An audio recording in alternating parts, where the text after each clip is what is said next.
Olá! O conteúdo da nossa 8ª videoaula da disciplina de lógica é reconhecendo argumentos e falácias por irrelevância. Reconhecendo argumentos e falácias por irrelevâncias. Essas noções são extremamente importantes para quem quer analisar argumentos de forma crítica, o que é muito importante, né, para nós, e evitar cair em armadilhas lógicas. O primeiro ponto, então, desta nossa 8ª aula é reconhecendo argumentos. Nem tudo o que nós falamos ou escrevemos, veja bem, é um argumento. Um argumento em lógica, aqui de uma maneira bem mais técnica, né? É um conjunto de proposições em que uma delas, a conclusão, é derivada das outras, as premissas. Você está se lembrando de nossa última aula, quando nós definimos o que são premissas e o que é a conclusão. Certo? Mas como separamos os argumentos de outros tipos de enunciados? Como nós podemos fazer isso? Vamos começar com o que não é um argumento, né? O que não é um argumento? Por exemplo, ordens. Ordens. Alguém diz, façam os exercícios de lógica. Isso não é um argumento, isto é uma ordem. Da mesma forma, comandos, né? Os exercícios de lógica devem ser feitos. Também não é um argumento. Pedidos. Alguém pede. Queiram fazer os exercícios de lógica, ou vocês poderiam fazer os exercícios de lógica. Aqui também não temos um argumento, certo? E opiniões, meras opiniões. Resolver exercícios de lógica é como remar com um remo só. Isso é uma metáfora, tá? Uma metáfora, mas não é um argumento, não do tipo, né, que nós estamos aqui tratando. O que importa, de fato, para nós. Então, como reconhecemos um argumento?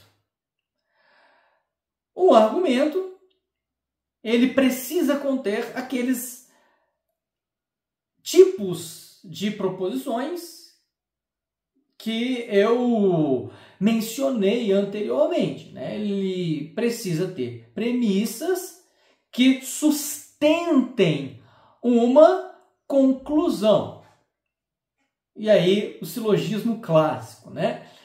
Todos os seres humanos são mortais, então é uma premissa. Premissa 1, Sócrates é um ser humano. Premissa 2, e finalmente, Sócrates é mortal, que é a terceira premissa, né? Não, é a conclusão, certo? Então aqui, as premissas dão suporte à conclusão. Isso é um argumento. Outro ponto importante os argumentos não são explicações causais.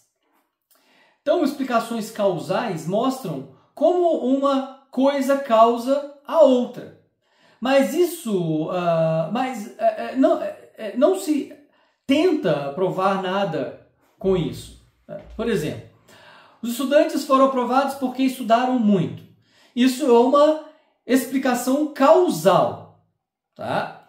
E não um argumento, não do tipo que nós estamos aqui nos preocupando com eles.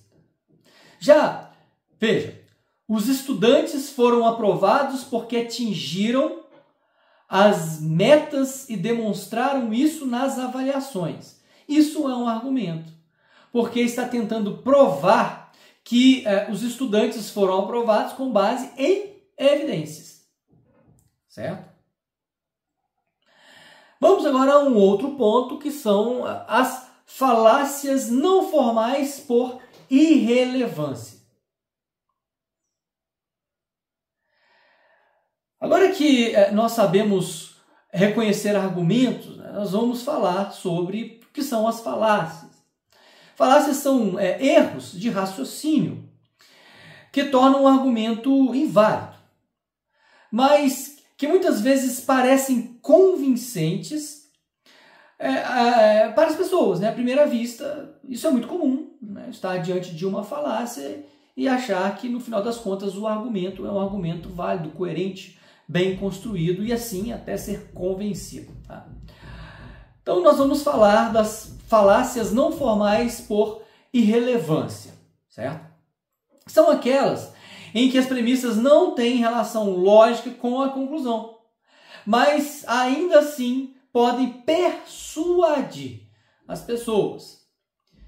Vamos a exemplos clássicos. O primeiro deles seria o argumentum ad baculum, que é o apelo à força. Esse tipo de falácia ocorre quando alguém tenta convencer a outras pessoas usando ameaças ou força em vez de argumentos. Tá? Vamos dar um exemplo aqui. Você deve aceitar esse acordo, senão será expulso da organização. A ameaça não prova que o argumento, ou que o acordo, perdão, seja bom, mas pode persuadir as pessoas a aceitá-lo por medo. Tá? E a força muitas vezes convence muito bem, não é isso?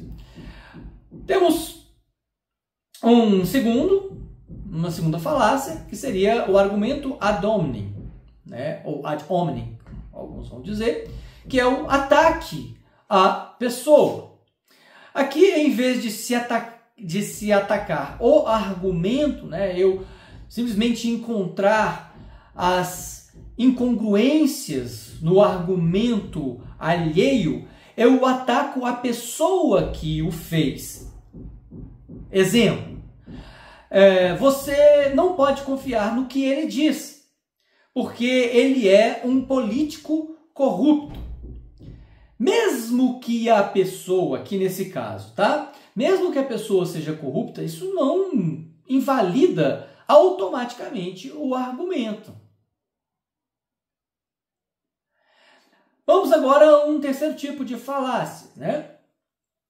Que é o argumento ad ignorantia, tá? Que é o apelo à ignorância. Essa falácia ocorre quando alguém argumenta que algo é verdadeiro só porque não foi provado falso, né? Não se foi provado o contrário, né? A falsidade ou vice-versa, por exemplo. Ninguém provou que aliens não existem. Tá? Ninguém provou. Então, eles devem existir. Tá? Então, é a falta de prova. A falta de prova não é uma prova em si. Compreenda isso. Tá? A falta de prova não valida o argumento por si só. Tá? Uma outra falácia, né, é o argumento ad misericordiam, que é o apelo à piedade. Tá? Apelo à piedade. Aqui o argumento apela para compaixão ou piedade, em vez de apresentar razões lógicas. E aí vamos dar um exemplo. Você deve me dar uma nota melhor, porque eu tive uma semana muito difícil. A situação difícil pode ser real, de fato, pode ter tido uma situação difícil, mas isso não é um argumento válido para mudar a sua nota, para que o professor altere a sua nota. Um outro tipo é o argumento ad populum, que é o apelo à multidão. Esse aqui é muito comum, tá, gente? Essa falácia ocorre quando alguém tenta convencer os outros apelando para a opinião da maioria. Tá? Por exemplo, todo mundo acredita nisso, então deve ser verdade. Né? Então a popularidade de uma ideia não a torna verdadeira. Mas muitas vezes nós buscamos validar um argumento apelando à aceitação que ele teria em um número elevado de pessoas e achando que isso por si só torna o argumento um argumento que mereça uma conclusão pautada, né, por isso, certo? Temos aqui agora mais tá? Mais uma falácia, que é o argumento ad verecundiam, que é o apelo à autoridade. Aqui o argumento apela para uma autoridade, mas de forma inadequada. E aí vamos ver um exemplo. Né? Einstein disse que Deus existe, então deve ser verdade. Einstein era um físico, embora tenha sido um físico brilhante, isso não o torna uma autoridade em teologia. Certo? Então, seria necessário que ele, de fato, tivesse feito um estudo mais aprofundado e aí ele pudesse trazer mais evidências que pudessem sustentar o seu argumento. Tá? Vamos agora a alguns exemplos adicionais. Tá? E uma discussão. Vamos ver mais alguns exemplos para fixar esses conceitos. Né? A falácia da falsa causa. Essa falácia ocorre quando assumimos que uma coisa causa outra só porque aconteceu antes. Por exemplo, toda vez que eu uso meu chapéu vermelho, meu time ganha. Portanto, meu chapéu vermelho faz meu time ganhar. Isso é uma correlação, não uma causa, uma coincidência, né? Uma coincidência que, por coincidências, se repetiu algumas vezes. Temos também o petitio principii, que é a petição de princípio. Esta falácia ocorre quando a conclusão do argumento já está pressuposta nas premissas. Por exemplo, a Bíblia é verdadeira porque diz que é verdadeira, né? Ou ele está certo porque ele disse que está certo. Certo? Então aqui a conclusão, ele está certo porque está certo, já está contida nas premissas. Então o argumento é cíclico, né? Ele acaba não se provando. Tá? Então, concluindo aqui, hoje vimos como reconhecer os argumentos, como identificar algumas falácias por irrelevância. E essas falácias são verdadeiras armadilhas que nos enganam e que muitas vezes acabam impedindo que nós tenhamos um olhar mais crítico para uma argumentação, tá? E nós devemos aprender a reconhecê-las para que possamos também evitá-las. Espero que você tenha compreendido e até a nossa próxima videoaula. Tchau!